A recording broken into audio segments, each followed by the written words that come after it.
Almeda, yung huling propeta, ang ilalim mga Madristan Pastor nila Kumon Almeda, ang mga lingkod mo na totoo, mga Panginoon, salamat po na kami nabahagyan ng Ebanghelyo na kaligtasan, mga Panginoon, lingkod na ginagamit mo, mga Panginoon, upang mangalan ng Ebanghelyo na kaligtasan. Hallelujah! Matalangin ang iyong kapangyarihan, mga Panginoon. Signs, wonders, and miracles shall follow to those who believe. Salamat po, mga Panginoon, sa pagkilos mo. Sabi pa na nagawain sa araw ito ng linggo, mga Panginoon.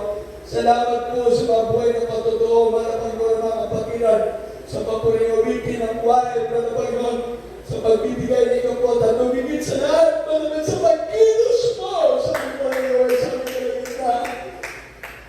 Uligan, Diyos sa mga Diyos, Panginoon, mga Panginoon, hallelujah. Salamat sa pag-ibig, mga Panginoon. Ikaw ay pinagtatangi ng tao, mga Panginoon, hallelujah. Mayaman, mahirap, may pinag-alala, wala pinag-alala. Tinatawag ko upang maglingkod sa iyo, mga Panginoon. Uligan, Diyos, hallelujah. Sa pagpalaat ng panalangin ng aming beloved parents sa Lord, pagpalaat ng mga kapatiran sa mensahe ng kaligtasan. Sa aming mga viewers, mga Panginoon, Luzon, Visayas, Mindanao, Pag-isilba, yung dagat, mga Panginoon, pagpalaat mo lahat ang mga nanonood, sumusubaybay sa iba na gawain. Tulungan mo po, wala po magagawa sila na akin. I need more power and anointing from the Lord God. Bless the Lord, Father of Jesus. And bless us, Lord God. Thou shalt not limit us as out. Hallelujah, praise the Lord, our Father who art in heaven. Hallowed be thy name, thy kingdom come. There will be none on earth as it is in heaven. Give us this day our daily bread, and forgive us our debts as we forgive our debtors, and lead us not into temptation, but deliver us from evil. For thine is the kingdom and power and glory, forever and ever. Amen. Ang ating sabi ng Amen. Dito po sa Katanungan, 3, versikulo 16. Sapagkat gayon na lamang ang pagsinta ng Diyos sa sanglibutan, na ibinigay niya ang kanyang bugtong na anak, upang sino man sa kanya sumampalataya ay huwag magpahamak, kundi magkaroon ng buhay na walang hanggan. Amen. Amen. Tayo tatawagin, mga alipin, sapagkat hindi naraman ng alipin kung ano ang ginagawa ng kanyang Panginoon. Ngunit tinatawag ko kayo mga kaibigan, sapagkat ang lahat ng mga bagay na narinig ko sa ating Ama ay mga ipakilala ko sa inyo. Amen. 16:15. Dito po sa 16. Dito ba sa 16, ako ay hindi ninyong piniram, ngunit kayo'y piniram ko, at aking kayong nilalang upang kayo'y magsiyaw at magsibunga, at upang manatili ang iyong bunga, upang ang inyong hingin sa aking Ama ay sa aking Ama ay pangalan na ibigay niya sa inyo. Lucas 4:40. At nang lumulubog ng araw, ang lahat ng mga sakit ng sari-sari karamdaman ay dinala sa kanya, at ipinatong niya ang kanyang mga kamay sa bawat isa sa kanila, at sila ay pinagaling. Mga gawa, 10:38.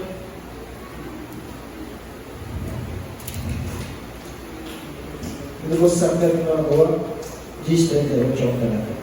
Sa makabit bagay sa Jesus na taga-Nazaret, kung paano siya pinangiran ng Diyos ng Espiritu Santo at ng kapangyarihan na naglilibot na gumagawa ng mabuti at nagpapagaling sa lahat ng mga pinahihirapan ng Diablo sapagkat sumasa kanya ang Diyos. Amen. Everybody say praise the Lord. Deuteronomio Kapitulo 7, versikulo 6.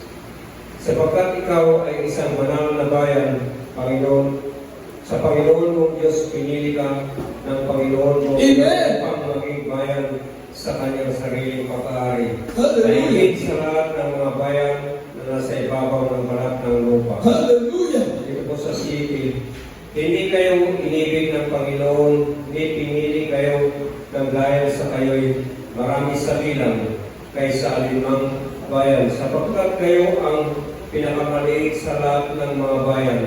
Dito sa uso, kundi dahil sa inibig kayo ng Panginoon, Amen. dahil sa Hallelujah. kanyang ipatupad ang sumpa sa kanyang isinumpa sa inyong mga magulang na inilabas kayo ng Panginoon sa pamamagitan ng makapangyarihang kamay at kinubos kayo sa bahay ng pagkalipin mula sa kamay ni Faraon na hari ng Ehipto. Amen. Amen. Everybody say praise the Lord. Aklat ng Lucas, Kapitulo 10, versikulo 19 hanggang 20. Narito, binigyan ko kayo ng kapamahalaan na inyong yurakan ang mga ahas at ang mga alakdan at sa ibabaw ng lahat ng kapangyarihan ng kaaway. At sa anumang pakay hindi kayo umaano sa 20. Gayon pa huwag ninyong ikagalak ito na ang mga espiritu ay nagsisuko sa inyo, kundi inyong ikagalak na nakasusulat ang inyong mga pangalan sa langit. Amen. Amen. Everybody say praise the Lord. Hallelujah. Yan ang ebidensya. Gumaling ka, ang Diyos ang nagpagaling. Binago ka, ang Diyos ang nagbago. Pinagpalang ka, ang Diyos ang nagbibigay ng pagpapala. Maliban ang tao'y panganak ng tubig at ng Espiritu, ay hindi siya makakapasok sa karya ng Diyos. Everybody say praise the Lord. Yes, sa ating